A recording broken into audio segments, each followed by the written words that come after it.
Programme Facebook live के साथ मैं हूं शहजाद मलिक और मैं इस वक्त F9 पार्क में मौजूद हूं, जहां पर साबिक हुक्मरान जमात पाकिस्तान तहरीक इंसाफ ने जो इलेक्शन कमीशन की तरफ से ममनुआ फंडिंग से मुतालिक जो फैसला आया था उसके खिलाफ एहतजाज का ऐलान किया है। इससे पहले उन्होंने इलेक्शन कमीशन के सामने जाने का ऐलान किया था इमरान खान ने, लेकिन चूंकि वो रेड जोन में होने की वजह से और हुकूमत की तरफ से इजाज़त ना मिलने की वजह से फिर इमरान खान ने अपने कारकुनान से ये कहा कि वो F9 पार्क में इकट्ठे हों और इस पर पुरअमन एहतजाज करें। तो यहाँ पर बहुत सारे लोग जो हैं वो मौजूद हैं जो कि इस एहतजाज में शिरकत के लिए आए हैं और मेरे साथ कुछ मेहमान भी मौजूद हैं जो कि खुसूसी तौर पर दूर दराज इलाकों से सिर्फ इमरान खान की कॉल पर इस एहतजाज में शिरकत के लिए आए हैं। तो पहले बताइए, अपना नाम बताइए। जी, आयशा इरम मेरा नाम है। आप यहाँ पर क्यों आए हैं और एहतजाज का आपका मकसद है क्या? देखिए, इलेक्शन कमीशन के जो पॉलिसीज़ हैं या जो वहाँ उसके लिए इमरान खान ने कॉल किया है, हम इमरान खान के साथ हैं और वो अवाम के साथ है, तो उसकी कॉल पर हम यहाँ पर आए हैं अपना प्रोटेस्ट रिकॉर्ड कराने के लिए। अच्छा, तो क्या इलेक्शन कमीशन का फैसला कोई गलत था? अगर उन्होंने कहा कि साबित हो गया है तो फिर कोई गलत था?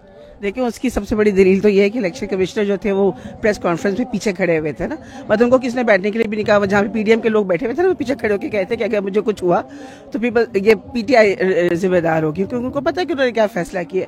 हाई कोर्ट ने साफ तौर पर कहा था कि तीनों पार्टीज का एक साथ फैसला होगा, लेकिन उन्होंने एक ही पार्टी का किया। यहाँ पर आप मैं आपकी एक तोसी कर दूं, इस्लामाबाद हाई कोर्ट ने ये नहीं कहा था कि एक फैसला एक साथ सुनाए, उन्होंने ये कहा तीनों था का होनी चाहिए।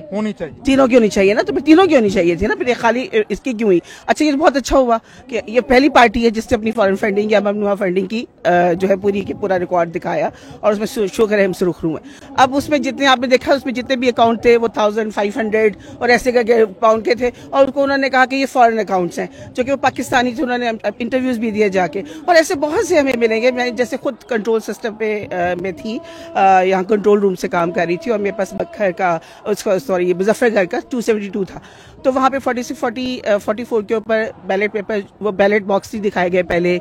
बहुत से बाद में काजी आपको पता होगा 273 के ऊपर तो पहले ही वहाँ पे बहुत ज्यादा गड़बड़ की गई, वहाँ पे लेके भी पकड़ के भी लेके चले गए, वहाँ पे जो प्रिजाइडिंग ऑफिसर था उसको और अपनी तरफ डालते रहे। तो ऐसे उन्होंने बहुत मिस्टर वाई जो थे वो भी बड़े इन्वॉल्व रहे, लेकिन उसके बावजूद क्योंकि टर्न आउट बहुत अच्छा था, क्योंकि हमारा जो मेन एम्फेसिस था वो ये था कि लोग बाहर आ जाए, और हमें पता जब लोग बाहर आएंगे तो वो किसको वोट देंगे। तो आप सोचें जिनकी हुकूमत थी उनके होते हुए, एक्स एंड वाई के होते हुए, अगर हम पंजाब में सीटें लेते हैं तो इसका मतलब ये कि कौम इमरान खान के साथ, उसके नज़रिए के साथ, उसकी फिलॉसफी के साथ, उसके विजन के साथ, उसके सियासत के साथ खड़ी है, क्योंकि वो मुल्क बचाने आया हुआ है। और ये वो बंदा है जिसकी सब जो भी प्रॉपर्टी है वो पाकिस्तान के अंदर है, पाकिस्तान से बाहर नहीं है। अगर उसके ECL पे नाम डालते भी हैं, जिसके मतलब आप ये देखें कि इनके पास क्या रह गया। ये कंटेनर खेलते हैं, क्योंकि इनकी हुकूमत सी है, ये छोटी सी बस इस्लामाबाद के अंदर, यहाँ पे कंटेनर खेलते हैं। या फिर ये क्या करते हैं कि ये ECS पे डाल दिया नाम, ये कर दिया हमने, बस ये इनको यही आता है, ये यही कर सकते हैं। इसके अलावा ना ये पंजाब में अब जाएंगे तो फिर वही वाली बात है, फवाद चौधरी वाली, वापस हमारी जिम्मेदारी नहीं, वापस कैसे आएंगे। तो there are lot of things which is going on. देखिए अब इंशाल्लाह ताला क्या होता है। फिर सबसे बड़ी बात जो मुझे करनी थी कि ये जो हुआ है, ड्रोन हमले हुए हैं, डॉलर जितना डॉलर आता है ड्रोन हमले पे इस पे हम बाद में कहते हैं। जी बाद में आएंगे। लेकिन ये बताइएगा आप भी, सबसे पहले तो आप अपना नाम बताइए। सोबिया अनवर जी, बहरिया टाउन। बड़ी दूर से आए हैं जी? बहुत दूर से आए हैं, अपनी गाड़ी में खुद पेट्रोल डलवा के लाए हैं। कोई हमें लेके नहीं आया, कोई हमें छोड़ के नहीं आएगा, हम खुद आएंगे और अपने मुल्क को बचाने के लिए आएंगे। इमरान खान के लिए इंशाल्लाह ताला, इमरान खान के लिए, मुल्क के लिए निकलेंगे, कि अपने मुल्क को बचा के निकलेंगे इंशाल्लाह ताला। हर चीज में उसके साथ हैं। जो वो कह रहा है वो 100% से ठीक कह रहा है। वो एक ऑनेस्ट है, जिसको सुप्रीम कोर्ट ने कहा है कि वो एक ऑनेस्ट इंसान है, तो वो जो कहेगा वो ठीक कहेगा। अच्छा, वैसे जो चीफ इलेक्शन कमिश्नर था वो इमरान खान ने ही लगाया था, तो उन्होंने ही लगाया था, उन्होंने ही लगाया था। मानते हैं बिल्कुल, उन्होंने लगाया था।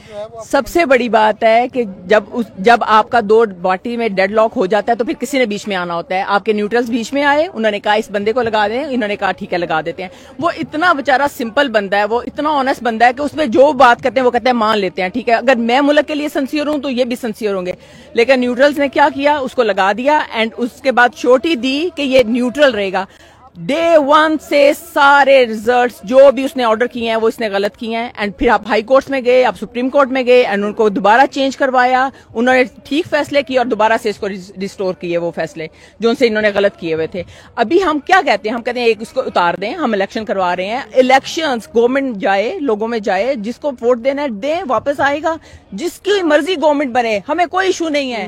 अगर लोगों को लगता है कि इमरान खान नहीं ठीक है एंड नवाज शरीफ ठीक है, शहबाज शरीफ ठीक है, इन्होंने कोई चोरी नहीं किया तो ठीक है, आप आने दें इनको, आप इलेक्शन तो करवाएं लेकिन फेयर करवाएं। ऐसे इलेक्शन नहीं होंगे कि आपका एटीएम बैठ गया तो आपका एटीएस बैठ गया तो आपका ये बैठ गया तो आपका वो बैठ गया। अच्छा, ऐसे नहीं हो सकता। एहतजाज से अब आज तक तो पाकिस्तान में कोई हुकूमत गिरी नहीं है, ना तब्दील हुई है, तो आपको लगता है कि एहतजाज से 2014 में भी आप लोगों ने एहतजाज किया था, नहीं गिरी, आज भी वो क्या लगते हैं कि एहतजाज ठीक कह रहे हैं, पहले के हालात डिफरेंट थे। आप 2022 में हैं और आप 13 की बात कर रहे हैं, 2013 की बात कर रहे हैं, 13-14 में की बात कर रहे हैं।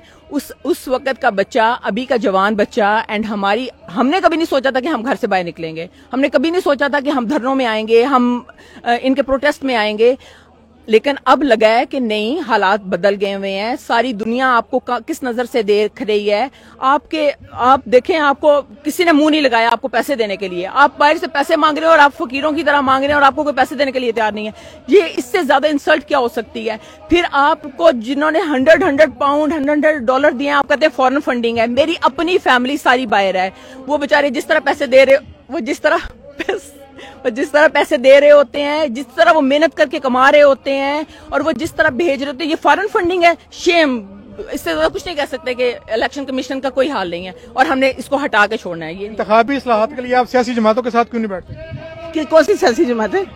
ये सियासी बातें आपको लगती हैं? सारे के सारे अपने जो है ना आपके जो उन्होंने काम करना था ना उसके लिए आए थे।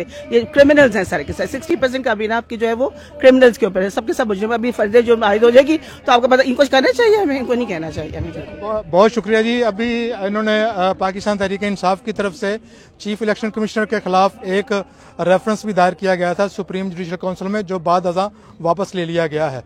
मुल्क में जो सियासी हालात हैं वो उसका तो जो दर्जा हरारत है वो काफ़ी तेज़ी से ऊपर बढ़ रहा है और आने वाले दिनों में इसमें मज़ीद इजाफा होगा। फिलवक्त इतना ही। किसी भी खबर की तफसीलात जानने के लिए हमारी वेबसाइट पर आइए, पता है bbcurdu.com।